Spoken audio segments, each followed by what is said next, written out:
Hello hi, വീഡിയോയിലേക്ക് എല്ലാവർക്കും സ്വാഗതം. ഇന്ന് ഞാൻ മുട്ട കൊണ്ട് ഒരു സ്നാക്സാണ് ഉണ്ടാക്കാൻ പോകുന്നത്.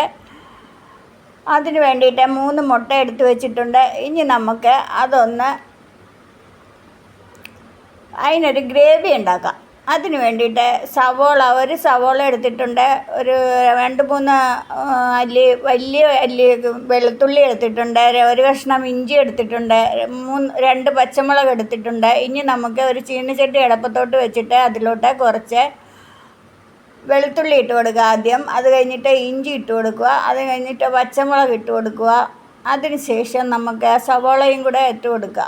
ആ സവോള നന്നായിട്ടൊന്ന് വഴന്ന് വരുമ്പോൾ നമുക്ക് കുറച്ച് ഉപ്പും കൂടെ അതിലോട്ട് ഇട്ട് കൊടുക്കുക.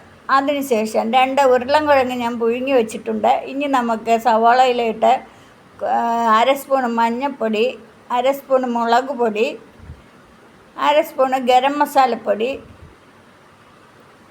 1/2 സ്പൂൺ കുരുമുളക്, ഇത്രയും ഞാൻ ഇട്ട് കൊടുത്തിട്ടുണ്ട്. ഇനി അതൊന്ന് നന്നായിട്ട് വഴറ്റുക. അതിന് ശേഷം ആ ഉരുളൻകിഴങ്ങും കൂടി അതിൻ്റെ അകത്തോട്ട് ഇട്ട് കൊടുക്കുക. എന്നിട്ട് ടൊമാറ്റോ സോസും കുറച്ച് ഒഴിച്ച് കൊടുക്കുക. മുട്ട ഇതുപോലെ ഞാൻ കോലിൽ കുത്തി റെഡിയാക്കി വെച്ചിട്ടുണ്ട്.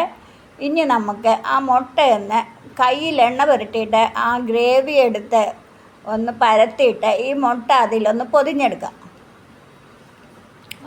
പൊതിഞ്ഞെടുത്തതിന് ശേഷം ഞാൻ 1 സ്പൂൺ മൈദ മാവ് എടുത്തിട്ടുണ്ട്. അതൊന്ന് വെള്ളം ഒഴിച്ച് കലക്കി റെഡിയാക്കി ഒരു ലേശം ഉപ്പും ഇട്ട് റെഡിയാക്കി വെച്ചിട്ടുണ്ട്. ഒരു 2 ബ്രെഡും എടുത്ത് പൊടിച്ച് റെഡിയാക്കിയിട്ടുണ്ട്. നമുക്കിനി ഇതെടുത്തിട്ട് അതിലോട്ട് ആ മൈദയിലോട്ട് ആദ്യം ഒന്ന് മുക്കിയെടുത്തിട്ട് ആ ബ്രെഡിലോട്ട് മുക്കി കൊടുക്കുക. മുക്കി കൊടുത്തിട്ടതിന് ശേഷം എണ്ണ നമ്മൾ അടുപ്പത്ത് ഒഴിച്ച് വെച്ചിട്ടുണ്ട്. അത് തിളച്ചുകൊണ്ടിരിക്കുകയാണ്. നമുക്ക് ഇനി അതിലോട്ട് ഇട്ട് കൊടുക്കുക.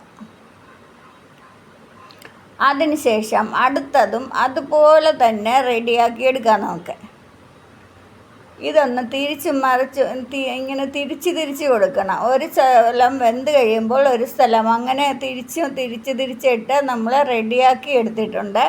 ഇനി അടുത്തതും ഇതുപോലെ തന്നെ നമുക്ക് റെഡിയാക്കി എടുക്കാം. ഇനി അതും തിരിച്ച് മറിച്ച് വിട്ട് റെഡിയാക്കി എടുത്തിട്ടുണ്ട്. അപ്പോൾ നമ്മളുടെ ലോലിപ്പപ്പായുടെ റെഡി ആയിട്ടുണ്ട്. എല്ലാവരും ഒന്ന് ട്രൈ ചെയ്ത് നോക്കണം കേട്ടോ. കാണാൻ തന്നെ നല്ല ഭംഗിയില്ല, അതുപോലെ തന്നെ കഴിക്കാനും നല്ല ഭംഗിയാണ്. എല്ലാവരും ട്രൈ ചെയ്ത് നോക്കണം. എൻ്റെ വീഡിയോ ഇഷ്ടമായ ലൈക്ക് ചെയ്യാനും സബ്സ്ക്രൈബ്